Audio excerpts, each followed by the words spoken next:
Soy Antonia Salzano Acutis, la madre del beato Carlo Acutis.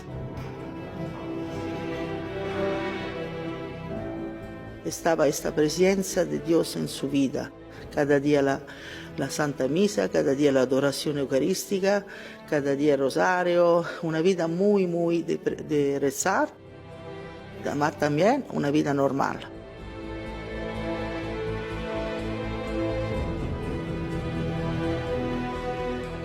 Una vez, cuando tenía 4 años y medio, me dijo que mi padre era muerto da pocos meses y me dijo que el abuelo estaba parecido a ellos y que preguntaba de rezar porque estaba en purgatorio.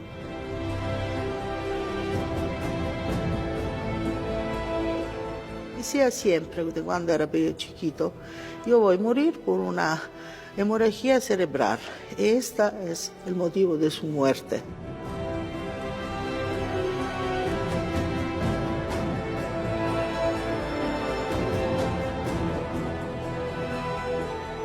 Y también yo, después que se murió, he trovado un video donde Carlo ha hecho 2 meses antes, donde se predijo su muerte.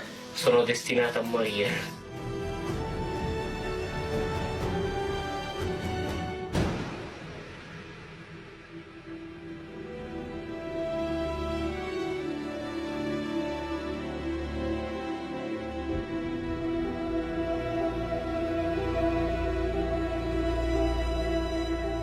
Porque Carlo no tenía miedo de la muerte, porque era el pasaje por ver su amor, que era Jesús.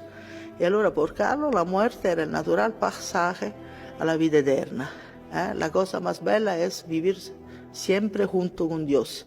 Esto era por Carlo una verdad que vivía, no era solo palabra, ma una verdad que yo creía verdaderamente muy fuerte.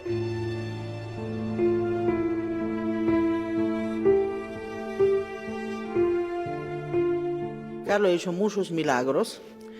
Hoy, cada 2 días, yo recibo documentación de una curación milagrosa a través de Carlo y muchas conversiones. La iglesia me premió 1 por la beatificación. Estaba por un niño en Brasil. Estos chicos tenían un problema al páncreas. No podía comer cosas sólidas. Solamente líquidos, estaba siempre mal, con vómitos, problemas muy graves.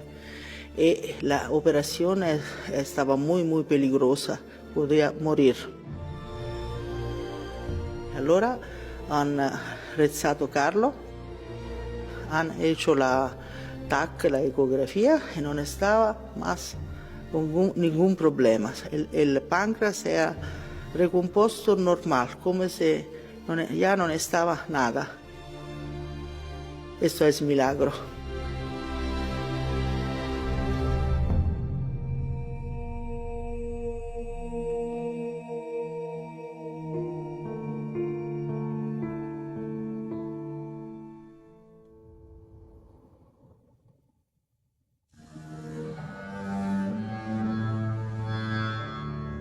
Las palabras de una madre hablando de su propio hijo. Evidentemente, todo está envuelto de una emoción fuerte.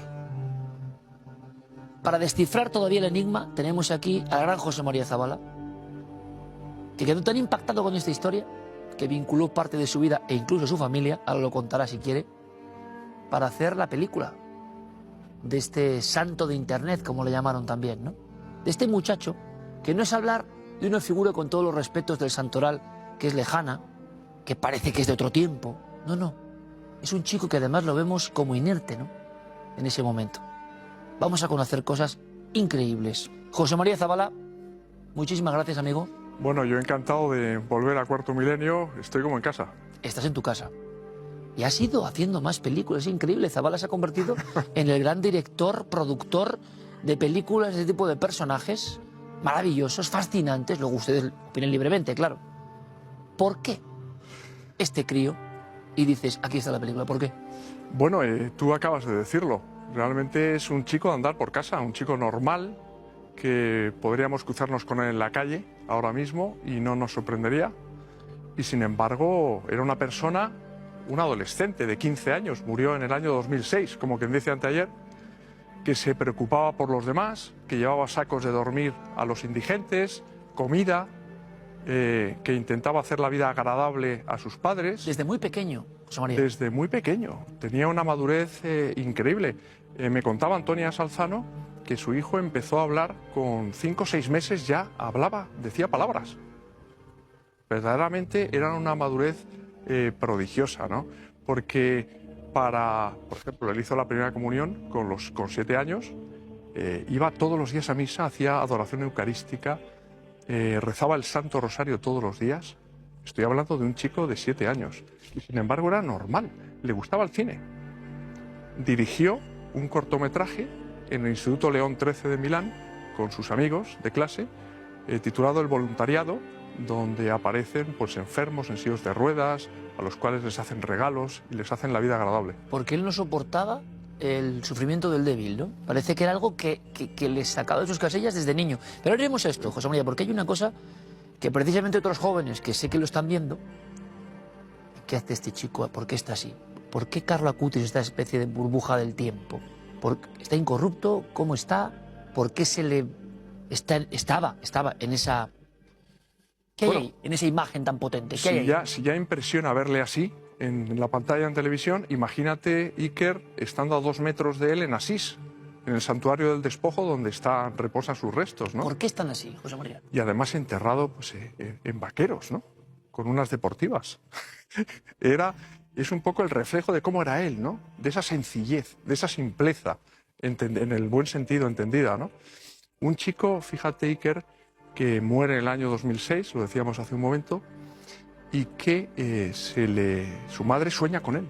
Después de muerto, Antonia tiene un sueño premonitorio con Carlo que le dice: no te preocupes, mamá, que vas a volver a ser madre en la tierra. ¿Qué sucedió? Que Antonia, con 43 años, dio a luz a gemelos. Ella había perdido toda la fe y la esperanza en quedarse embarazada. Estaban planteándose adoptar un hijo y tal. Y al final se cumplió la profecía de Carlo. ¿Por qué? ¿Quién ha elegido que el cuerpo esté ahí? ¿Es una decisión de él? ¿Por qué está con ese aspecto, ese embalsamamiento, sin corrupción? ¿Qué sabes de esto, José Bueno, María? él quiso que lo enterraran ahí porque él era muy, muy devoto de San Francisco de Asís. Pero muy devoto. Tenía una espiritualidad franciscana, ¿no? Desde muy pequeño. Su familia era rica. Es una familia pudiente de Milán, en la zona más industrial. Y sin embargo, él vivía como una austeridad impresionante, ¿no? Él quiso estar enterrado ahí porque ese santuario del despojo simbolizaba ese desprendimiento de sus vestiduras de San Francisco de Asís ante el obispo en su tiempo, ¿no? Cómo se quedó verdaderamente desnudo porque no quería ninguna pertenencia de esta tierra. Y él, Carlo, tampoco. ¿Hay algún proceso de embalsamamiento, algo que se le ha hecho? Bueno, María? se trató un poco el rostro, pero podemos decir que está incorrupto porque, claro, con los años que pasaron desde que él falleció, el cuerpo se conserva pues como lo hemos visto. Es que la imagen es muy poderosa. Es decir, el caso de Carlo Acutis, al que no me extraña, nuestro amigo Zabala y su familia, sus hijos están ahí también, han dedicado esfuerzo, años, estudio. Tú ya te quedaste impactado cuando vimos esta historia hace años aquí. ¿Qué está pasando en Italia? ¿Cómo es que hay varios milagros? Pero es que hay más. Lo que más nos puede impactar es el propio crío, tan especial, familia con posibles, pero él se dedica a ayudar a los demás, muy religioso, y de pronto le empieza a decir, tiene todo muy claro, que le entierren porque dice que va a morir de una vena que le va a reventar en el cerebro, que también es una cosa extraordinariamente rara, ¿no? Es decir, es un crío. Impresionante. Ese vídeo que está grabado, donde él dice estoy destinado a morir, 2 meses antes de su fallecimiento, él cuando entró en el hospital ya sabía que iba a morir, que nunca más iba a salir de allí.